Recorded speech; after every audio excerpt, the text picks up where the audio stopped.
Hi, I'm Rachel from the Entrepreneurship Institute, and we're here to share with you a series of short films about the 7 skills of an entrepreneurial mindset. In this video, we're going to be talking about the skill to build teams, and with me I have the Head of Careers, Kate Daubney, and our special guest today, Stefanie Mulder. Thanks, Rachel, and welcome to Stefanie. I'd really like to hear about build teams because it's so core to entrepreneurship. Yes, and it's a skill that we hear talked about a lot. Build teams, you have to be someone who's a good team player, and all this.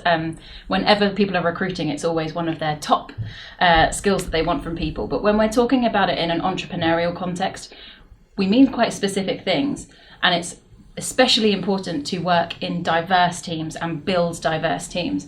And what I mean by that is having a team of people that don't all look the same and don't all think the same, because we understand that building diverse teams that feel that they can all share their own unique experiences, skills, attributes, contributes to future success. If you have everybody always thinking the same, you're not going to be at the innovation forefront, and that it's going to enable you to solve problems in a whole range of different diverse ways that's ultimately going to make you more successful as a team. And I think people don't put enough emphasis on that. It's always about how we're communicating and other things that are important to team building, but they often forget about diversity, which is so key.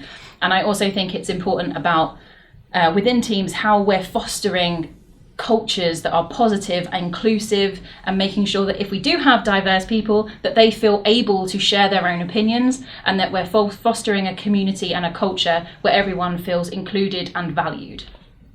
So, after that brief whistle-stop tour of that definition, how do you think that is relevant to the students and alumni at King's? I think there's a really interesting connection with Validate here, because it's about getting feedback from others and understanding that lots of different people's points of view are going to help test your vision, they're going to progress what you're thinking about. So as you've said, communication skills are really critical here. But I think those attributes of empathy become really important, and sometimes stepping outside yourself. And building a team is also really about enabling others. And something that we know employers are looking for is the ability to look at a team holistically, understand people's different strengths and other areas for development, and look at that in a relatively analytical way as a much more holistic piece. Who do I need to help me progress this? What's a gap that I might need to fill? For sure. So Stefanie, how has the skill of building teams been relevant to you in your role as president of the Entrepreneurs Society at King's? So it's been a very important skill for sure. Really, because as a society, we're doing events for students. We, in our team, wanted to represent different types of students. We're an entrepreneur society, not just for business students, but for everyone. So that was a really important thing, to find people from a variety of backgrounds and a variety of skills as well. So skills that me and my co-president didn't have. We wanted skills that people could do marketing, could do finance, and really build that team that had different skills that we could come together and create really cool events. And given that you had a structure for the society, what have you learned about complementing different roles and identities that you might be able to take into another context where that structure maybe didn't already exist? Yeah, just looking for people that have different skills to your own. Skills that are, or maybe similar skills, but that also could teach you as well. Really looking for people that can work towards your goal. I like the idea of someone teaching you. I think sometimes when we're leading a team, we think we have to be able to do everything. Exactly. But actually the idea that someone might come in and teach you something that you don't know about, there's some humility in that, which I think as an entrepreneur is pretty important. Have you ever come up against challenge with working with people that have got very different views to your own? Has there been examples where you've had to negotiate in those kind of circumstances? Yeah, for sure. I mean, especially we have pretty big committees. We have 16 people, and there's a variety of ideas always. So it's always about openly communicating with each other and kind of coming to the best solution. So yeah, really just listening to people, getting their opinions and discussing and giving your opinion and seeing where they're coming from as well, considering their background and their expertise, and then just coming to a solution that, fits everyone. Is there a good example of a problem that you think, on my own, I could never have solved that, but with 2 or 3 other people, we really nailed it? Yeah, for sure. I mean, for any event really that we do, there's so much that goes into it. There's the whole event planning side, but there's also the marketing side, and that's something you just can't do on your own.